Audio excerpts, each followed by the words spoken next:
àti ẹ̀mà fáàrẹ̀ àmà tó kọ́ ń ké àmà bí ó ti rí PhD o ma bí mo ti rí mo yé títì àwọn àfáà tí wọ́n dáa ní wọ́n kọ́ mi ké àfáà mi àgbà tó jẹ́ àfáà mi àgbà tó jẹ́ olùkọ́ mi àgbà ní Fadilatu Sheikh Adam Abdullahi Al-Ilori ó lè yọ mí kúrò ní ọmọ Markaz ọ̀rọ̀ mi ọ̀bá mọ́tẹ̀ Ọlọ́run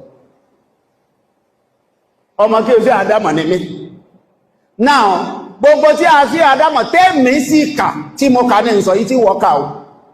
kò síbi tí ṣe àdámọ̀ ti sọ pé ká mọ̀ pàdé Muhammad tá bá ń wá orí tó bá wá wà wíta ṣe àdámọ̀ sọ bẹ́ẹ̀ nínú wáàsí wọn tí mo gbọ́ àti nínú tírà wọn tí mo kà èyí tí wọ́n bá wá kà tó ti rí ń bẹ̀ Ànábì ní al-istighatha bi rasul mú jáde ká máa bèèrè lọ́wọ́ Ànábì mú jáde bọ́bá wá sọ pọ́rì yẹn kìí ṣe istighatha bi rasul ìmọ̀ tí ń bẹ lọ́dọ̀ rẹ kìí ṣe mọ̀ tọ́lọ́hun torí pé ìmọ̀lẹ̀ tọ́lọ́hun ò sí ń bẹ tí ìmọ̀lẹ̀ tọ́lọ́hun bá wà ń bẹ wàá dá yẹn mọ̀ àìdámọ̀ tó ò dámọ̀ yẹn ìmọ̀lẹ̀ tọ́lọ́hun ò sínú mọ̀ rẹ ṣó ti báyìí nìsín ṣé adámọ̀ làáfáà mi mo sì kéwú lọ́dọ̀ àwọn àfáà kan lágbo yẹ́sì ẹnìkan mọ́ dákọ̀ fún ọlẹ́nkan Dr. Khadir Mustapha ọlọ́run bá wa gùn wọn lẹ́mìí dáadáa ó wá fún wọn lálàáfíà ara sì ṣàlékún àrísìkí wọn nínú àwọn àfáà tí wọ́n kọ́ mi ké kó lè mọ ní o bàbá wa mufti àgbàlẹ̀ Ìbàdàn lónìí Dr. Abdul Bari Adétúnjí àwọn ni wọ́n kọ́ èmi ní kéwú dáadáa nígbà tí mo wà lẹ́ǹsì tá a bá ké tán class á tún wálé wọ́n Ìbàdàn ní Olómi tátún wá ké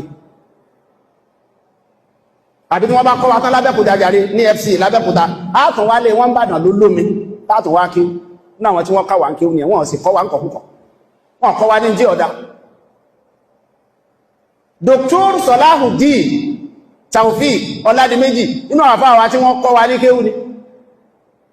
ọmọ dèrè ni wọ́n ní Bàràpá àwọn òsì kọ́ wa ní jí ọ̀dá ọlọ́mọ wa ṣàlékún dáadáa wọn nígbà tó wá ké tán níbẹ̀ yẹn tí mo dé yunifásitì gbogbo àwọn àfáà wa ni wọ́n dá wọ́n èé sì kọ́ yàn kọ̀kúkọ̀ bí mo ṣe ń ṣe útúbà lọ́wọ́ yìí nísìn bàbá wa al-imam Professor Abdulrahman Miftahudeen Olóyèdé wọ́n ń ṣe útúbà lọ́wọ́ ní yunifásitì Ìbàdàn lọ́ọ̀bẹ̀ kó lọ́gbọ́ tó bá gbọ́ útúbà bàbá ìmáàmù yunifásitì Ìbàdàn tó gbọ́ útúbà wọn ó mọ̀ pé wà á bẹ̀rù Ọlọ́run ju nǹkan míì lọ àwọn tí wọ́n kọ́ àwa ni Professor Abrahamon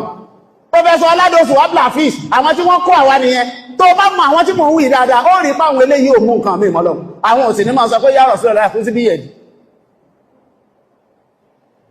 ó yẹ báyìí ní ìsìn àwọn tí wọ́n kọ́ àwa nìyẹn wọ́n sì yanjú Professor Usman Ibrahim àwọn ni President the Arabian Islamic Studies Department ní UI àwọn tí wọ́n kọ́ àwa nìyẹn wọ́n sì kọ́ wa dáadáa ó ń bèèrè àwọn àfáà wa á ju èdè ẹ̀kọ́ nù wọn